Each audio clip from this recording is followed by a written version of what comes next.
Hey folks, Craig Levati here with the Houston Museum of Natural Science and the Beyond Bones podcast. For today's episode, we talked to Bill Ferguson, one of your new favorite people at the museum. He's the artist that created that amazing TRex mural that we had during TRex week, and he's just an all-around, he's just a cool guy. I think there's a bromance brewing.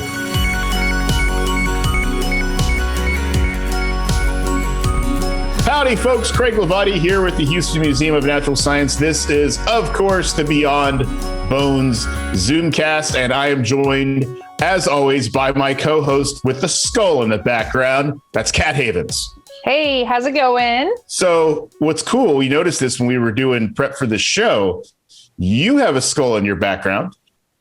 Right there. You have a skull in your background. I have a skull on my shirt, as always.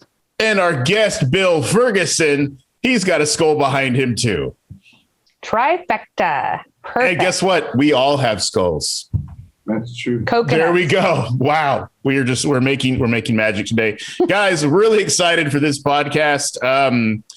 We're going to be talking to Bill Ferguson, and Bill just finished up in a really amazing mural at the museum for TRex week. If you were there over the past week, you probably got to see Bill at work, or you got to see Bill's handiwork. And Bill's handiwork is really, it's a part of the museum now. Bill, thank you for coming on the show. Craig and Kat, thank you so much for having me. This is like a career bucket list.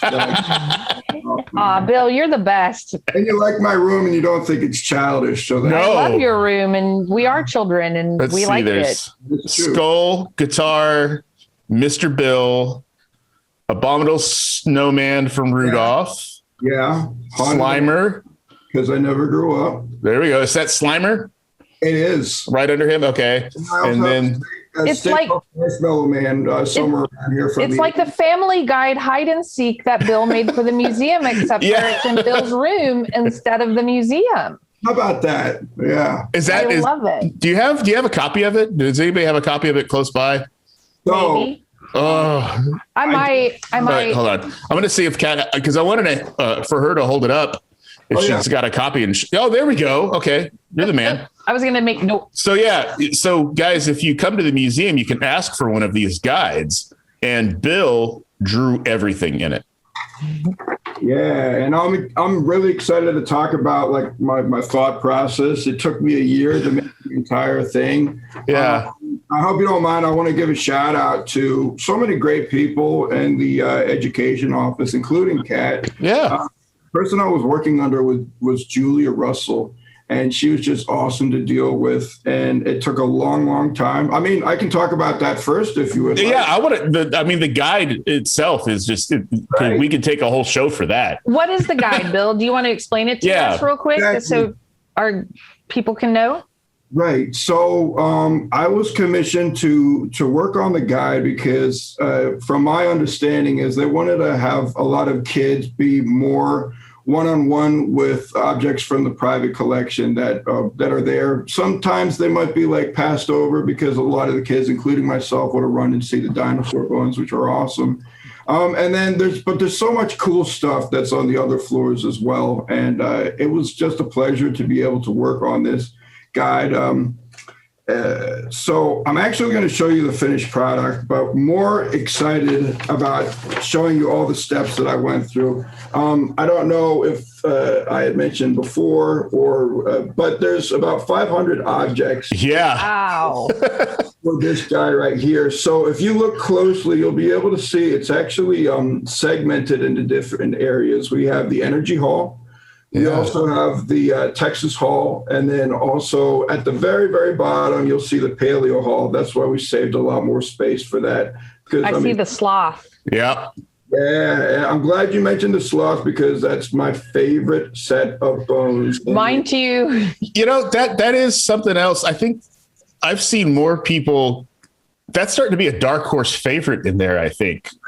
It's been my favorite since I was little. But the sloth. Mm-hmm. Slothzilla, but recently he's really been getting a lot of attention. So I need to think about that. Maybe we should do a profile on the sloth because the sloth is really popular right now. So maybe I'm forcing it, but it's really popular. it's something that you're not expecting. You realize how huge it is and how cool it is. Yeah. And how awesome it would be for you to be able to try to hug it. And what big fingernails you have. Yeah.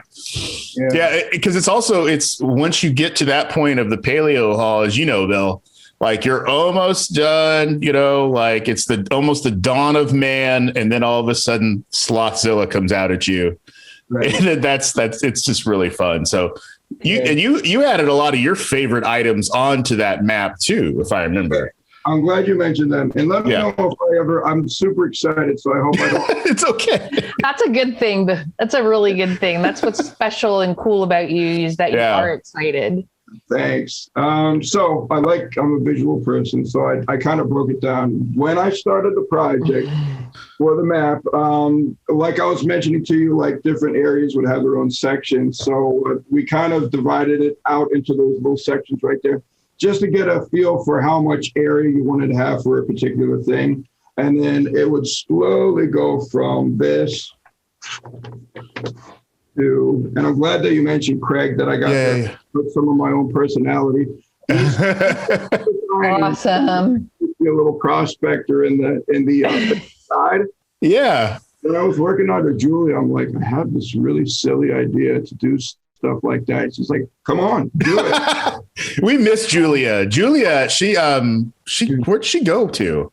She's in Colorado, and she's at, I want to say, the Denver Zoo. Maybe so. Yeah, definitely at a zoo, and I'm assuming that's the one. Yeah, Julia was a guest, right?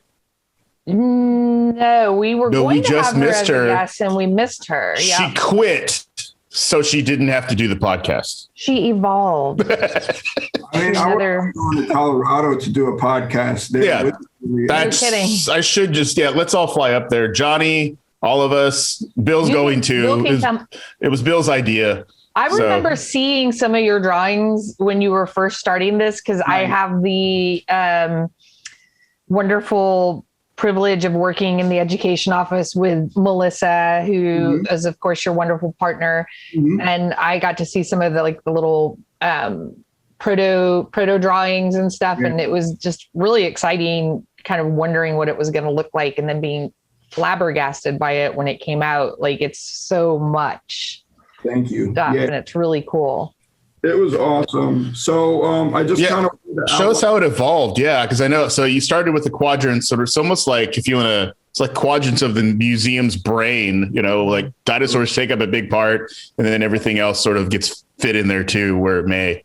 Exactly. And so what I would start off with is just, we would talk to each of the departments, talk to the curators of that department, and they would actually give these big giant emails that I would print out, because you need to know what to look for. I mean, like I would have drawn the suits that are inflatable, that have the TRex suits. Yeah. But they have something specific that they really want to put into the guide. So and it's all the permanent stuff too. So it's all the stuff that you guys are still going to be able to find, hopefully, for years to come. So yeah, that was a huge thing, because a lot of the objects that they have at the museum they're not going to be there for a while. They might be to another not thing. Permanent. Yeah. Well, think about even I noticed on your map too that the Hall of Ancient Egypt stuff was the stuff that I know that we own. Oh yeah. Because a lot of that stuff, I think we touched on this in the podcast with Tom, that certain things we only have on loan for a bit. 8 and then years, they have to go back home, then they go somewhere else, and vice versa. So your job was to make sure that everything that was on the map was hopefully going to be there for a while. And I'm glad that you brought up the collection from Egypt, because it was super, super tiny. So my dad was helping me out trying to find those objects, and I'm like, I expect to see something huge, and it's like catch this. Yeah, that's the magic too of our photographer Mike. Mike Rathke. Oh yeah, totally. Yeah. And I remember when I first started, the same thing happened to me, because I was always a fan of the museum before I came to the museum. But he would show me a photo of a little object in the Hall of Ancient Egypt. And I go, oh, cool. I'm going to go look for that, thinking just like you, that I'm going to find this giant, and Mike is so good at macro photography that he would make these items look so huge in the photo. I'd be like, okay, I'm going to go look for the guy that's as big as a shoebox. And then I'd go over there and he's put him in my pocket. He's like, right that. Yeah. It's like finding a sarcophagus in a haystack or something. Yeah. Like that's, and there's things that I know over the years, and Kat can talk to, is that things that have come and gone, and then it'll be gone for a while and you don't know. Yeah. Until you walk through and you're like, wait a minute, where's the cat? Oh, the cat's been in Berlin for 5 years. Where have you been? So I have a question. I'm sorry. And this is my job here, is to sort of bounce us around, and Craig tries to keep us linear and I try to scatter. You started, if I remember right, painting the walls in our classrooms when we were out in the woodlands, right? Yes. So do you want the good long times? Yes. We love origin stories. Tell us. Yeah. Okay. All right. I'd be a terrible superhero. Me too. When I got out of college, my first job was at FedEx Kinko's, right? And I happened to be helping a particular guest with her emails. That guest was named Nancy Wehunt. She's another important person. And what she was doing was she was managing a small museum called Exploration Station that was based in the Woodlands Mall. And the thing is, everybody used to go into that area and they would think that it's just a gift shop where you can get some science stuff. But that was totally wrong. You could actually go into a museum behind that shop, and they were just phenomenal. That's where Melissa was. And then I came in and I'm like, this is the coolest place in the Woodlands. I don't want to work at this other place anymore, or this other place. How do I get my foot in the door? And they said, well, we don't really need any help right now, but we have a project coming up. That's why I have this guy right here, because he was part of a float that was actually going onto, I think, like the Riverwalk. They had like a little art. Yeah, that's right. They do have that up in the Woodlands. Yeah. And then that was over. And then Nancy was like, well, we don't need any more help, but we're going to hire you anyway. So they paid me a little bit of money to help with painting all the birthday rooms. And then also there was this long hallway that had like a shark on one side. If you want to see the way that it looked, I have it actually on my website. It was so cool. Yeah. And we can put those, those photos to Johnny. I've been posting your website a few times for people that were really excited about the mural, and some people that were like, well, we found out this person's going to, paint our child's room or something like that. Yeah, they were really excited. Yeah. So you may have some people, mural. You may have some people come in your direction. So, okay. You started at the Kinko's, you went to Exploration Station. Was the museum involved with that place? Mm-hmm. Totally. Oh, it was. Okay. I didn't know that. And the cool part is you don't think of a lot of involvement from this big fancy museum downtown, like the big city, coming all the way to the Woodlands to deal with a lot of that stuff. But I got to meet so many people. I met Dave Temple. I met also Nicole as well. Mm-hmm. And just so many important people. And here I was thinking that I was kind of doing this rinky-dink stuff. We're carving stuff out of styrofoam or making like a birthday party room. But the thing about the museum is, and I always like to tell people this, if you do a good job and you get something done on time and then you're professional about it, they won't forget your face and they won't forget your number. Same thing, if you do a terrible job, you to everybody, they will remember your face. 100%. He's welcome in my classrooms anytime. Yeah. He taught for me and the kids love him, and he's good at so very much because he's so passionate about his art and he's so passionate about sharing that with people. And the thing about teaching is, like, I could be working by myself, say like on the Family Guide or doing this or doing book covers. And then you delve right back into helping with a summer camp. And just the kids, like, they get that one switch and it's like, hey, I'm still a goofball. I'm still a child at heart. And also the thing, like, kids are super smart nowadays. I thought I liked dinosaurs as a kid. So I'm like, hey, my friend, do you like Triceratops or do you like, I like this Quetzalcoatlus or something or other. That sounds great. And then I move on to the next kid. No, I've seen that happen too, where there's kids that will walk in to the Paleo Hall if it's their first time, and they have studied for years to understand all 3 years. They know exactly what's happening. It actually just happened yesterday. A friend of mine brought his son there for his 3rd birthday, and he came around that corner, where Stan is, and you come out and Stan's like, there's he's like right in front of you. And then there's the reflection onto the wall and that shadow. Yeah. He just walked in there and like, it was just like, like, I don't know. I can't explain it, Bill. And I think that sense of awe comes through in your art. It does. And like that you have a way to tap, and obviously doing summer camps and stuff, you have a way of tapping into that sense of awe and magic that a lot of us probably, we need to see things like that to keep us grounded at the museum. Mm-hmm. And to your point about, if you can do a good job and you're reliable and you're great to work with, you're going to, be friends for life at HMNS. That's very true. And Bill's one of the most genuine people you'll ever want to meet. And I think just a good hearted, dedicated into what he's doing, and the kids see that, and you can see it in his artwork, and that is just awesome. Mm-hmm. And I've always appreciated, what you've done for us. Thank you. And also Melissa keeps me grounded. I think Melissa's good at that. Yeah, she'd be like, hold on, I got to drive home for no apparent reason to straighten this guy out. There's what's your, do you just doodle at home, or do you get a project and then that becomes your focal point, or does Bill ever have time to just, spend 6 hours drawing?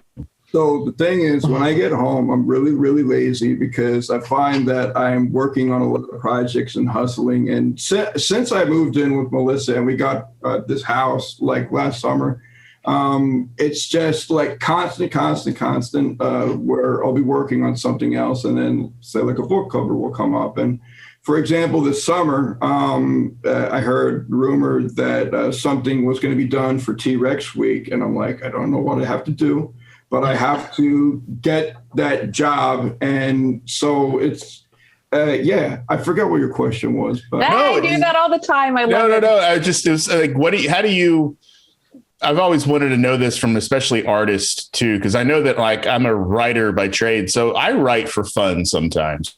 Yeah. But do illustrators, do you just draw something for fun, or is it mainly, okay, I have a project to do? Do you ever have time to just doodle for 6 hours? For me, it's not a good habit, but I basically like kick it in gear when I have a project to do.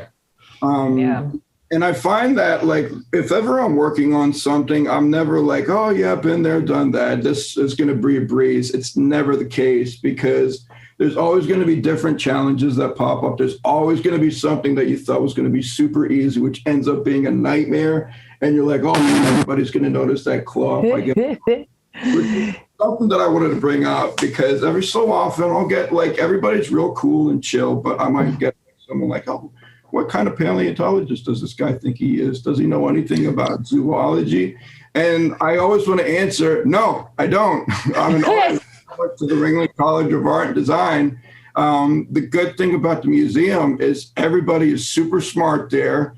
If I'm not sure about how this is supposed to look, I can go to Dave Temple. His name is Dinosaur Dave, for crying out loud. Or I can go to James, or like a million other people who know their stuff. So I'm not going to be like, have a tremendous ego and be like, hey, it's this way because I just studied dinosaurs for 15 minutes and I know what I'm talking about. And so, I can totally connect with that, Bill, because like as a curriculum writer and as a content developer, I mean, I know a lot about a lot of things after all the years here, but there's times where I'm like, I don't know anything about robots, but I do now.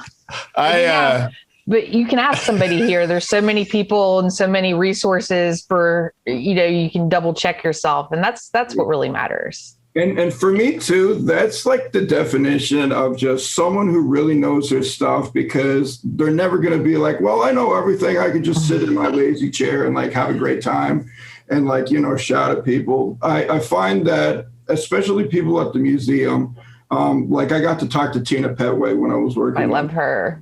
And she was just so smart, where I knew about shells and I didn't really care about them. But after 30 minutes talking to her. She really knows her stuff. And if she doesn't know something, she loves to learn about what she doesn't know about.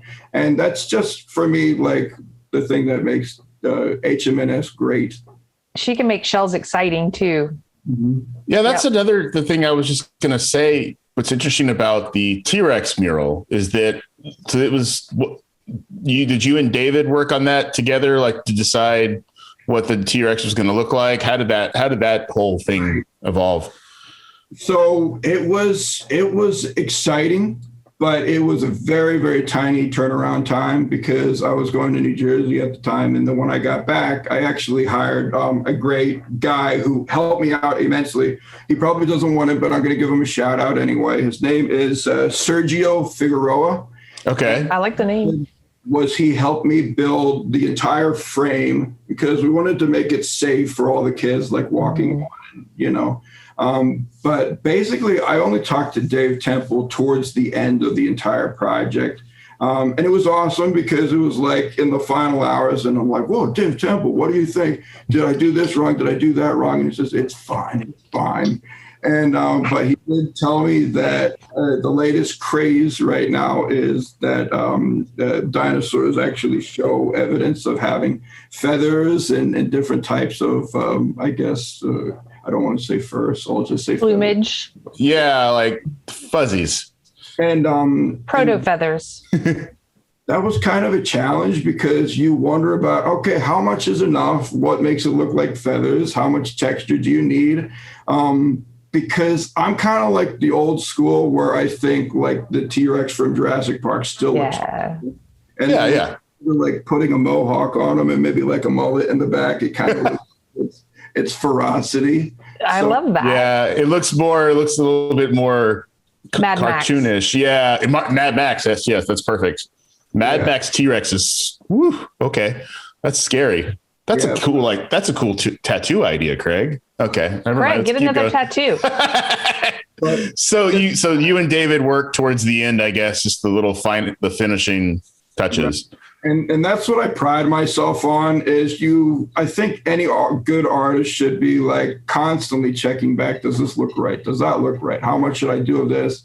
Even with the foliage that was in front of the T-Rex, I actually talked to another individual, like Kelsey Friedman, who really helped me out with how the plants are supposed to look like during the Cretaceous. Because, I mean, everybody wants to do like a California sunset and like some palm trees in the background, but that would be like a huge no-no because you have to be as accurate as possible to make it look right, because everybody's going to come to the museum and they want to see something that's, you know, as accurate as possible.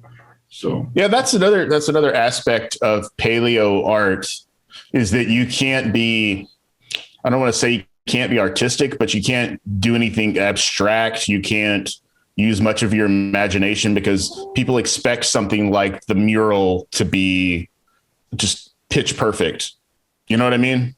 I guess unless they know specifically that this is a piece of art that is abstract. Like I'd love to see you just do like amazing, like your own version of what a T-Rex should look like from your artistic mind. There we go. See, like that's cool. I want to live in cartoon world like that. I like that better. It's less scary. But yeah, that's what I'm saying. Like it's an interesting balance at the museum between you need to be factual and then also, you know, but you want something that will impact you and looks just really beautiful. And but I think there's some artistic license. You totally did. I think there's some artistic license to be had being like, okay, so we know these facts about T-Rex from the fossil record, and we know that he had proto feathers or feathers or whatever the case may be, but we don't know. Well, we do know a little bit about color now, structural color and stuff, but there's a lot of room to kind of put your own little touches out there just because we simply don't know all of the details, right? Yeah, I agree with Kat on that because I've seen also at the museum, like you think that a lot of science types are very like, you know, this way, but they have a huge amount of imagination. like even yourselves, like you have passions otherwise. There's another guy named Sahil who loves sports, and Yeah. Melissa is Craig. absolutely crazy about bugs. And Craig, looking at your apartment, I see that we would be pretty good buds, even though I'm not much of a sports fan. I bought this guy yesterday. Oh, There we go. and I saw your Yoda too, or not Yoda. What's his name? I did not buy the $400 Grogu. I just held him. That Grogu was $400. Yes, Okay. because he's got the little fuzzies on the top of his head. Oh, well, of course. There we go. Fuzzies. I only have one question. Why did you just now bring out your action figure collection when you could have shown it to us at the beginning?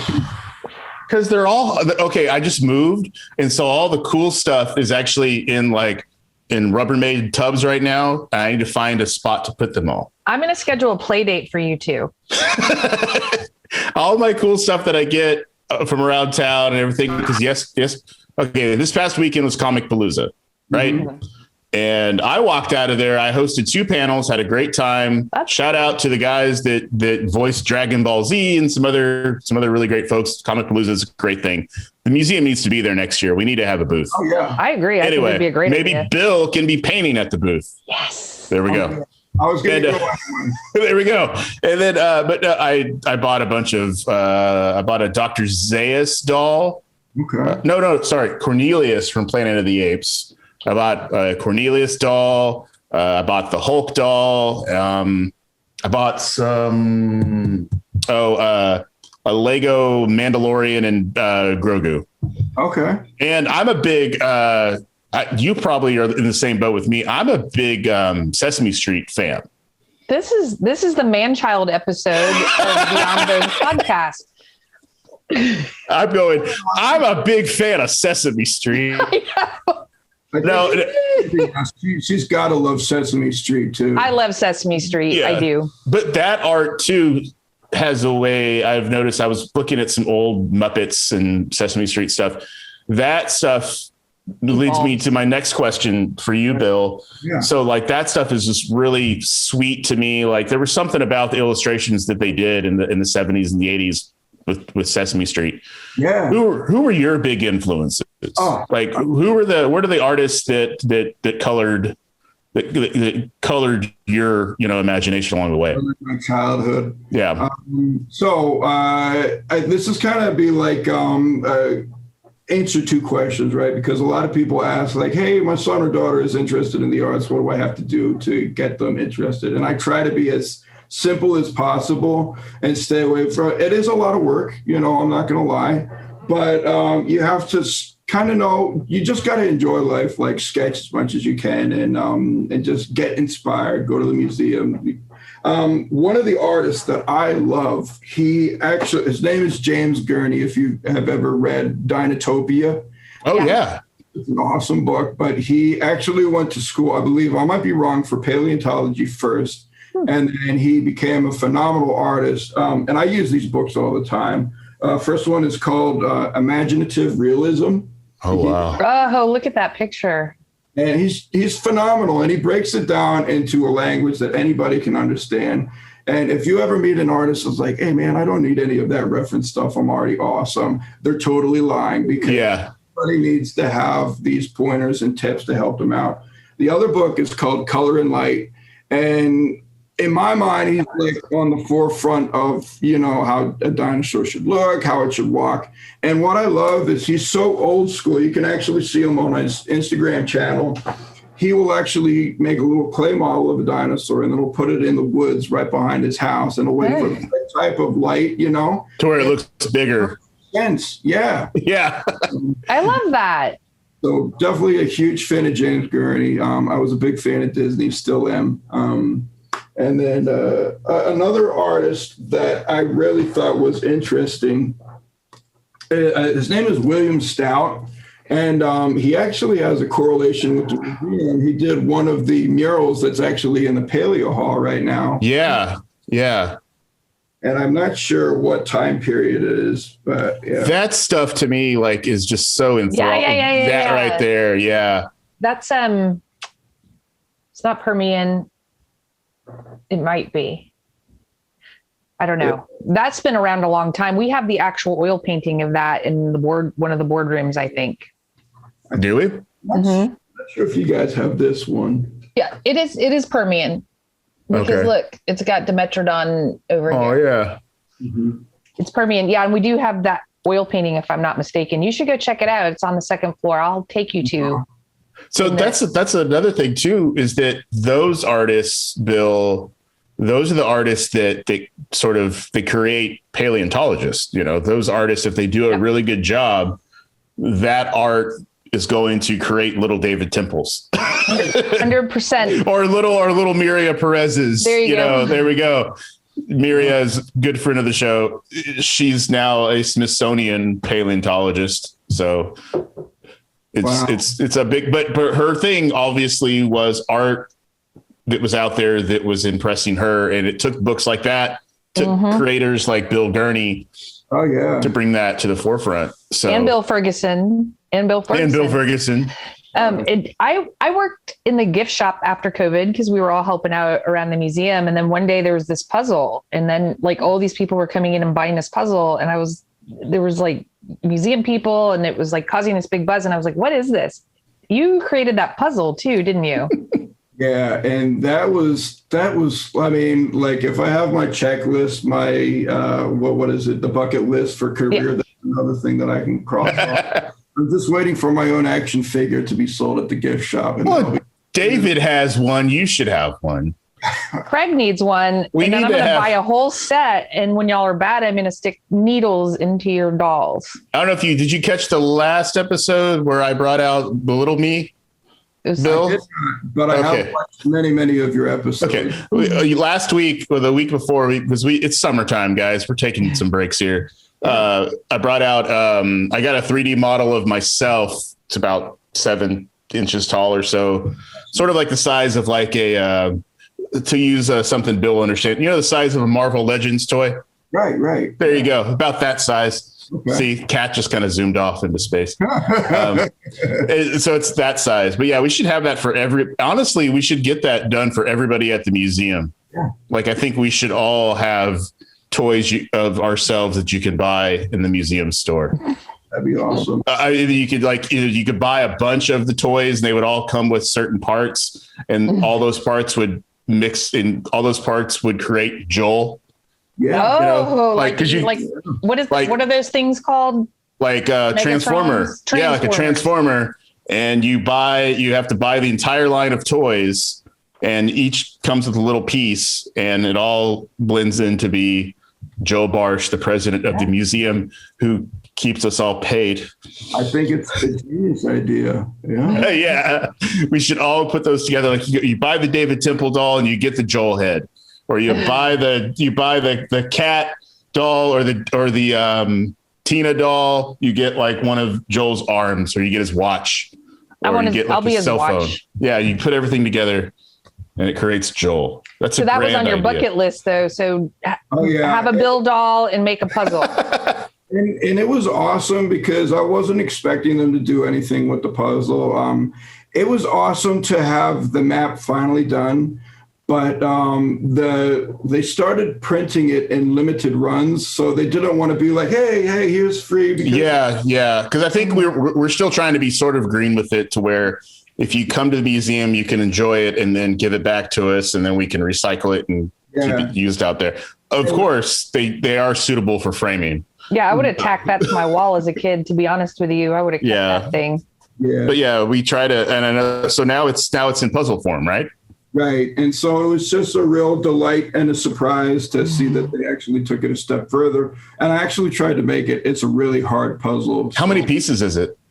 I don't know, because 500 maybe. So it's little pieces. It's not big. I'm with you, Bill. I'm not a puzzle person, but I bought one and added it to my unopened, unused puzzle collection just because I had to have one because it was yours. And it was COVID, probably. It was. I thought I wanted to do puzzles during COVID. I was wrong.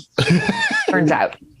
And y'all just did a phenomenal job with it. And you continue to surprise me with just how kind you are to myself and also Melissa. And just like I said, if you do a good job for the museum, they will not forget your number. And so Well, you're one of the most humble people who is an inspiration, Bill. So feelings mutual. Thanks. I'm not sure how much more time we have left, but I had a couple of other things that I Yes. We're going to have a day like this or I'm going to show off stuff and so's Kat. Yeah. I show and tell. We can schedule y'all's play date and then we can have show and tell. And I started to show kind of some of the drawings, which was like the stage where I wanted to kind of bring in the Dimetrodon so I would start with that. Oh, that's really good. Thanks. And basically it would come back with this is an example of like they would send back all the notes that they fix. And then there was another stage where I would go ahead and scan that in once it was approved, and then I would go ahead and add color. Oh, and that's cool. Which would like read better than others. So for the ones that weren't quite making the grade, we would just like cut them out. And I never thought about that with that. I didn't either. There was things that were not enough detail, I guess, or things that even you probably couldn't bring out the detail in them. And the thing is, like when you blow it up, it may look awesome and it could be like the best crystal ever, but then you have to shrink it. Yeah. So you have to have enough lines to make it recognizable. Yeah. And then the other thing was like, well, what if you have too much lines and it just looks like too labored over? That was another thing that we were constantly thinking of.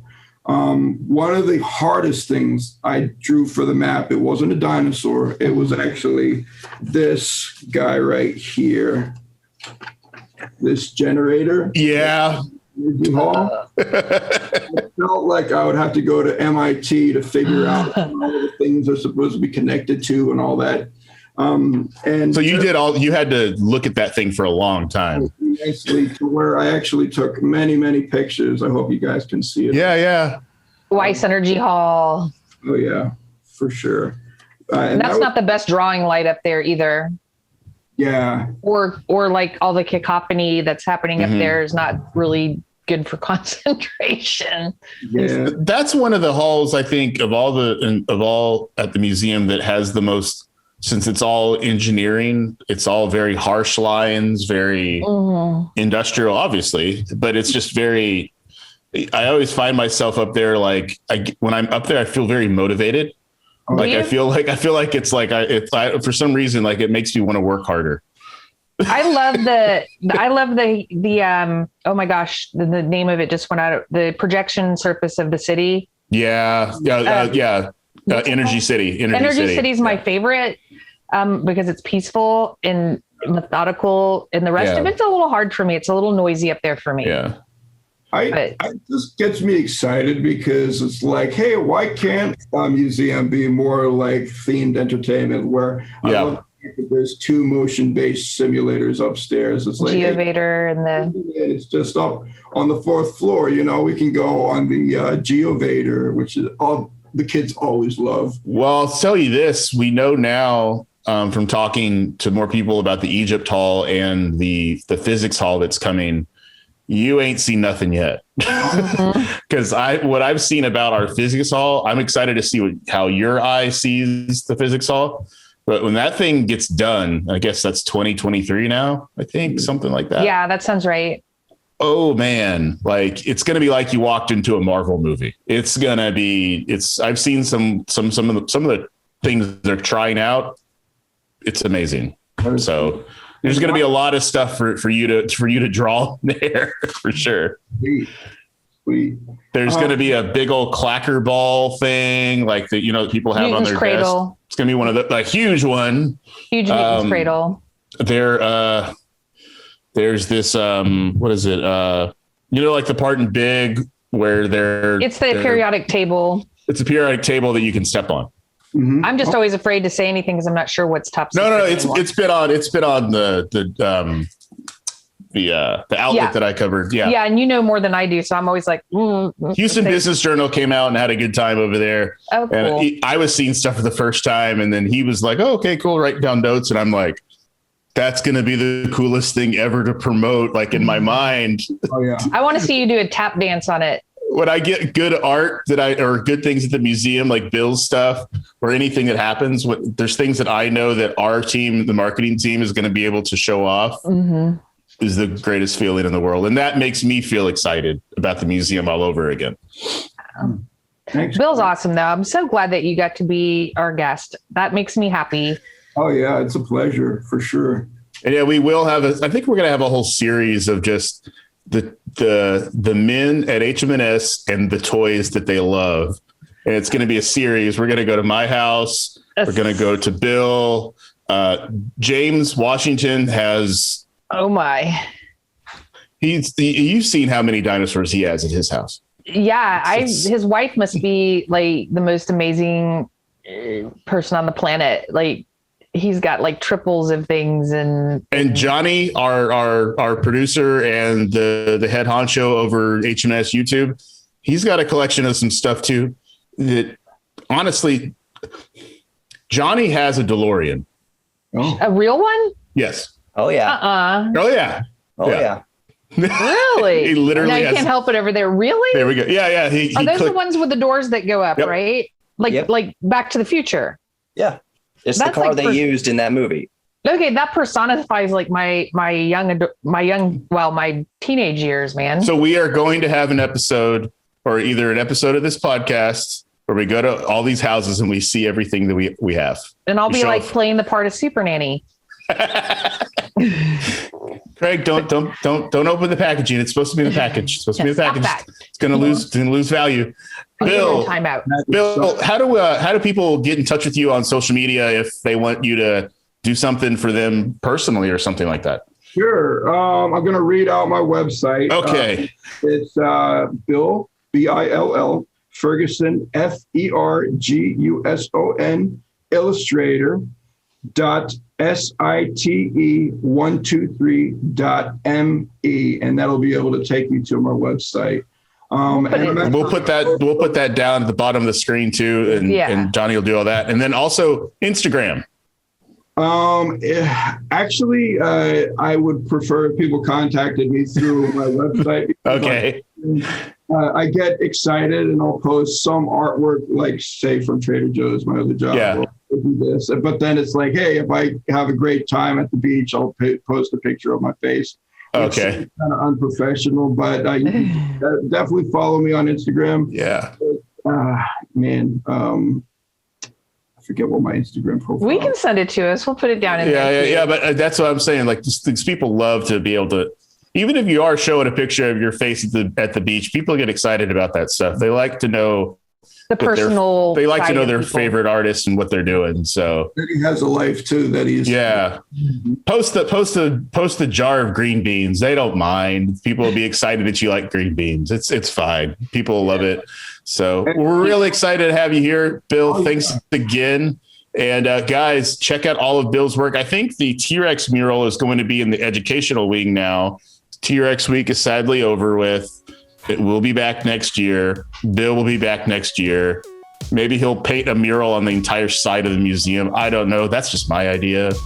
But, Craig never gets what Craig wants. And and check out all of Bill's work. Go to his website. Check out all his links. Yep. Thanks, Bill. Bye, guys. Bye.